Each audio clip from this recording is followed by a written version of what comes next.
Heal now, hustle later. Why Black excellence begins with radical self care. Thank you all for being here today. I'm honored to stand before you to share insights that have fundamentally shifted my understanding of success, particularly for Black entrepreneurs and professionals. I recently had the extraordinary privilege of sitting down with LeAnne Frost, a visionary who has revolutionized how we approach achievement in business and life. LeAnne isn't just a thought leader, she's a healer, a truth teller, and a paradigm shifter who has helped thousands of Black professionals break free from the chains of toxic productivity. Her work in holistic wellness and business development has created ripples of transformation across industries, empowering countless individuals to reimagine what success truly means. When LeAnne speaks, walls of limitation crumble and new possibilities emerge. Her courage to challenge entrenched systems of oppression while offering pathways to liberation makes her one of the most important voices of our generation. What if I told you that everything we've been taught about success is backward? That the relentless hustle, the grinding, the pushing through exhaustion, the very things we celebrate in our culture might actually be undermining our potential rather than enhancing it. This is the counterintuitive truth that emerged from my conversation with LeAnne Frost. And it's a truth that challenges the very foundation of how we think about achievement, especially for Black professionals and entrepreneurs. We live in a world obsessed with productivity, with output, with visible, measurable results. We glorify the 80-hour work week. We celebrate the entrepreneur who hasn't taken a vacation in 5 years. We admire the professional who answers emails at 2 a.m. The grind never stops, we say. No days off, we proclaim. But what if this approach is fundamentally flawed? What if true success, sustainable, meaningful, impactful success, doesn't start with strategy or hustle, but with something much more fundamental, the alignment of mind, body, and spirit? This is the surprising insight that LeAnne Frost shared with me. That real transformation in business and life happens not when we push harder, but when we prioritize inner healing and holistic wellness as the foundation for sustainable growth. Now, I know what some of you might be thinking.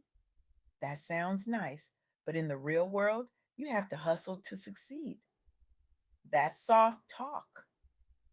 The market doesn't care about your wellness. I understand that skepticism. I felt it too, but the evidence suggests otherwise.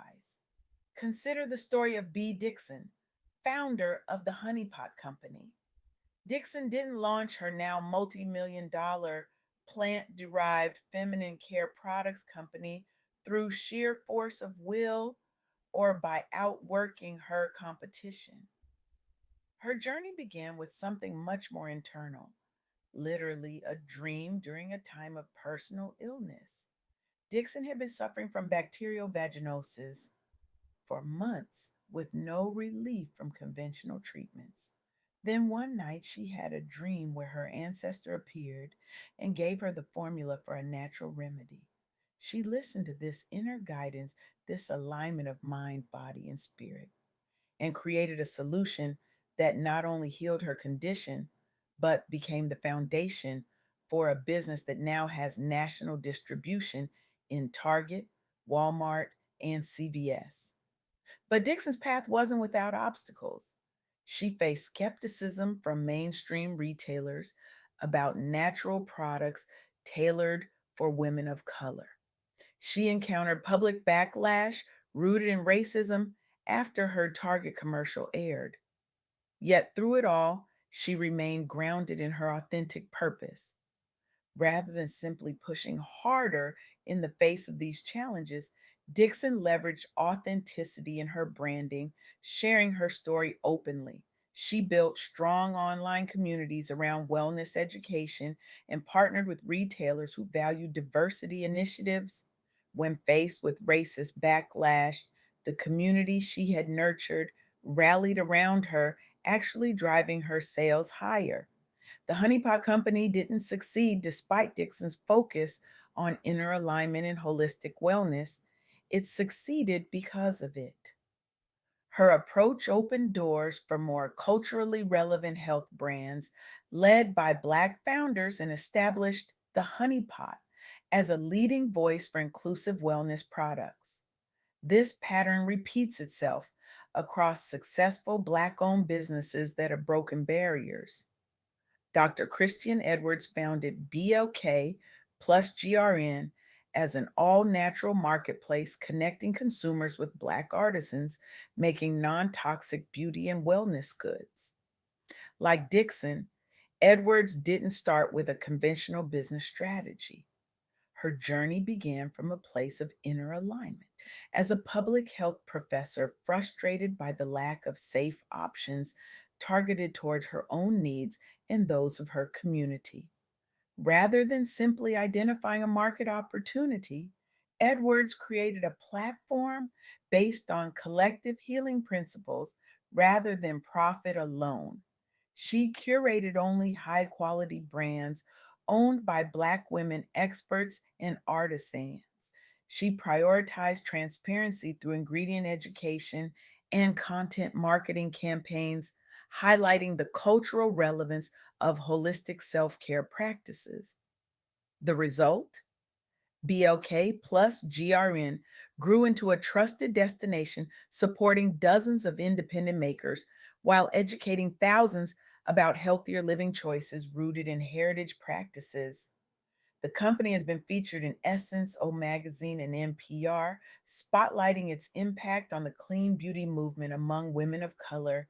Again, success didn't come from hustle alone, it came from alignment, from authenticity, from a holistic approach that honored mind, body, and spirit. Or consider Dr. Joy Harden Bradford, founder of Therapy for Black Girls.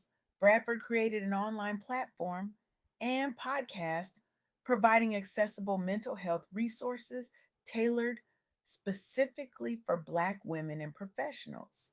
She faced significant challenges, stigma around therapy within many communities, and a lack of culturally competent providers made seeking help difficult. Bradford's approach wasn't to simply work harder than everyone else. Instead, she fostered open dialogue via podcasts and social media, destigmatizing mental health care. She launched a therapist directory so users could find trusted practitioners aligned with their lived experience. The impact has been profound. Millions have been reached through digital content and resources. Directory usage spiked during the pandemic, reflecting an urgent need being met. The top rated podcast features guests like Taraji P. Henson and Michelle Williams addressing taboo topics publicly. Most importantly, Therapy for Black Girls has shifted the national conversation around emotional wellness and self healing among ambitious women leaders across industries. These success stories reveal three key insights that LeAnne Frost emphasized in our conversation. First, prioritizing holistic well being, nurturing your mind, body, and spirit, is not just self care, it's a strategic advantage for professional resilience and creativity. When Dixon, Edwards, and Bradford honored their whole selves, they didn't become less effective. They became more innovative, more resilient, and ultimately more successful. Second, building an authentic brand or business means aligning your personal values with your company mission. When you show up whole, you inspire trust and loyalty in clients and collaborators. Each of these founders created businesses that reflected their authentic selves and values, and that authenticity became a competitive advantage. Third, Healing is a journey that requires community support. Each of these entrepreneurs sought out mentors, peers, and networks who affirmed all parts of their identity so they could thrive both personally and professionally. And in turn, they created communities that supported others on similar journeys. Now, I want to be clear about something. This approach, prioritizing healing before hustling, alignment before achievement, isn't about doing less. It's not about lowering your ambitions or scaling back your dreams. It's about creating a stronger foundation for sustainable success. Think about it this way: we wouldn't expect an athlete to perform at their peak while injured. We wouldn't expect a car to run efficiently with engine problems. Yet somehow we expect ourselves, and especially Black professionals and entrepreneurs, to achieve extraordinary success while ignoring our fundamental needs for healing, rest, and alignment. This expectation is not just unreasonable, it's destructive. When we prioritize hustle over healing, we might see short term gains, but we undermine our long term potential. We burn out. We make decisions from a place of depletion rather than abundance. We sacrifice the very creativity and resilience that could take us to new heights. The alternative approach, what I'm calling healing before hustling, doesn't mean abandoning ambition. It means creating a stronger foundation for that ambition. It means showing up as your whole, authentic self rather than compartmentalizing. It means building from a place of alignment rather than fragmentation. And here's the truly revolutionary part: this approach doesn't just benefit you individually, it has the potential to transform entire communities and industries. When Dixon created the Honey Pot Company from a place of personal healing, she didn't just solve her own problem, she created solutions for countless others and opened doors for more Black founders in the wellness space. When Edwards built BLK plus GRN from a place of alignment with her values, she didn't just create a successful business, she created opportunities for dozens of Black artisans and educated thousands about healthier living choices. When Bradford launched therapy for Black girls from a place of wholeness, she didn't just build a platform, she shifted the national conversation around mental health for Black women. This is the ripple effect of prioritizing healing before hustling. Your personal alignment becomes a catalyst for collective transformation. So I stand before you today with a challenge to disrupt everything you've been taught about success and achievement, a challenge to reject the narrative that says your worth is measured by your productivity, a challenge to embrace a new paradigm where healing comes before hustling. This isn't just about self care, this is about revolution, this is about liberation.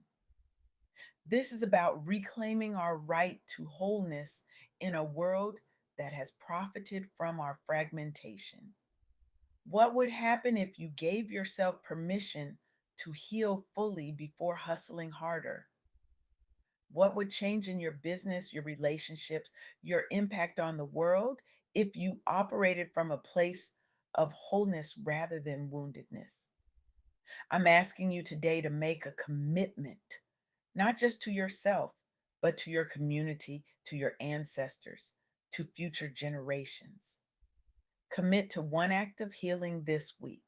Set boundaries around your work hours. Seek therapy to address past wounds. Reconnect with cultural practices that nourish your spirit. Whatever it is, take that step and watch what unfolds. Because when you prioritize healing before hustling, you don't just change your own life, you become a beacon for others. You model a new way of being. You create ripples that can transform your community, your industry, and potentially the world.